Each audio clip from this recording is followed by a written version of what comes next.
നമസ്കാരം. തിരഞ്ഞെടുപ്പ് പ്രചാരണം മോദി ഗവൺമെന്റിന് പണ്ട് മുതലേ ഒരു വീക്ക്നെസ് ആണ്. എന്തൊക്കെ തങ്ങൾക്ക് അനുകൂലമാക്കി മാറ്റാമെന്നാണ് അദ്ദേഹം ആലോചിക്കുന്നത്. ഇത്തവണ സെൽഫി പോയിന്റ് ആണ് പ്രധാനി. ഇന്ത്യയിലുടനീളം റെയിൽവേ സ്റ്റേഷനുകളിൽ 6 കോടി രൂപയുടെ മുകളിൽ മുതൽ മുടക്കി സെൽഫി പോയിന്റുകൾ സ്ഥാപിച്ചിരുന്നു. ഇത് വലിയ ചർച്ചയ്ക്കും വിവാദത്തിനുമാണ് വഴിവെച്ചിരുന്നത്. ഇതേ സെൽഫി പോയിന്റിന്റെ താഴെയാണ് അന്തി ഉറങ്ങാൻ ഇടമില്ലാത്തൊരു ദരിദ്രനായ ഇന്ത്യൻ പൗരൻ കിടന്ന് ഉറങ്ങിയ ചിത്രം സോഷ്യൽ മീഡിയയിൽ വൈറലായതും. അടുത്തതിപ്പോൾ റേഷൻ കടകൾക്ക് മുന്നിലാണ് പ്രധാനമന്ത്രിയുടെ ചിത്രത്തോടു കൂടിയുള്ള സെൽഫി പോയിന്റുകൾ സ്ഥാപിക്കാൻ പോകുന്നത്. എന്നാൽ ഈ കേന്ദ്ര നിർദ്ദേശം കേരളത്തിൽ നടപ്പാക്കില്ലെന്ന് മുഖ്യമന്ത്രി പിണറായി വിജയൻ തറപ്പിച്ചു പറഞ്ഞു കഴിഞ്ഞു. ഇക്കാര്യം കേന്ദ്ര സർക്കാരിന്റെ രേഖാമൂലം അറിയിക്കുകയും ചെയ്യും. വിഷയം തെരഞ്ഞെടുപ്പ് കമ്മീഷന്റെ ശ്രദ്ധയിൽപ്പെടുത്താനാകുമോ എന്നത് പരിശോധനയിലാണ്. ലോക്സഭാ തെരഞ്ഞെടുപ്പ് അടുത്ത സാഹചര്യത്തിൽ കേന്ദ്രത്തിന്റെ പ്രചാരണ പരിപാടിയാണ് പുതിയ നിർദ്ദേശത്തിലൂടെ നടപ്പാക്കാൻ ശ്രമിക്കുന്നതെന്നും നിയമസഭയിൽ ചോദ്യോത്തരവേളയിൽ മുഖ്യമന്ത്രി പറഞ്ഞു. റേഷൻ കടകൾക്ക് മുന്നിൽ സെൽഫി പോയിന്റ് സ്ഥാപിക്കണമെന്ന കേന്ദ്ര സർക്കാർ നിർദ്ദേശം കഴിഞ്ഞ ദിവസമാണ് സംസ്ഥാനത്തിന് ലഭിച്ചത്. മഞ്ഞ കാർഡ് ഉടമകൾക്ക് നൽകുന്ന സൗജന്യ റേഷന്റെ പേരിലാണ് നടപടി.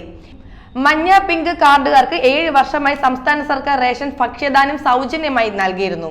കേന്ദ്രത്തിൽ നിന്ന് വില കൊടുത്ത് അരി വാങ്ങിയായിരുന്നു വിതരണം. വർഷം 300 കോടി രൂപയാണ് ഇതിനായി കേരളം ചിലവഴിച്ചിരിക്കുന്നത്. നീല വെള്ള കാർഡുകാർക്ക് റേഷനേറ്റ് നൽകുന്നതും സംസ്ഥാന സർക്കാർ തന്നെയാണ്. റേഷൻ കടയിലെ ഈ മോദി ബ്രാൻഡിംഗ് കേന്ദ്രത്തിന്റെ തെരഞ്ഞെടുപ്പ് പ്രചാരണ പരിപാടിയാണെന്ന് പിണറായി വിജയൻ വീണ്ടും പറയുകയാണ്. ദീർഘകാലമായി റേഷൻ നിലനിർത്തുന്ന സംസ്ഥാനമാണ് കേരളം. അതിന്റെ ഭാഗമായി റേഷൻ കടകളും നിലനിൽക്കുന്നുണ്ട്. എന്നാൽ ഇതേവരെ ഇല്ലാത്ത ഒരു പുതിയ പ്രചരണ പരിപാടിയാണ് കേന്ദ്രം ഇപ്പോൾ നിർദ്ദേശിച്ചിട്ടുള്ളത്. ലോക്സഭാ തെരഞ്ഞെടുപ്പ് അടുത്ത ഘട്ടത്തിൽ തീർച്ചയായും തെരഞ്ഞെടുപ്പ് പ്രചരണത്തിന് വേണ്ടിയുള്ളതാണെന്ന് നമുക്ക് പറയാൻ കഴിയും. ഇക്കാര്യം കാണിച്ചുകൊണ്ട് തന്നെ ഇതിൽ ശരിയല്ലെന്നും ഇത് നടപ്പാക്കാൻ വിഷമമാണെന്നും കേന്ദ്ര സർക്കാരിനെ അറിയിക്കാനാണ് കേരളത്തിന്റെ തീരുമാനം. ഇതെല്ലാം വെറും ചീപ്പ് ഷോയാണ്. എന്തിനു വേണ്ടി? അടുത്ത തിരഞ്ഞെടുപ്പ് മുന്നിൽ കണ്ടിട്ട് മാത്രം.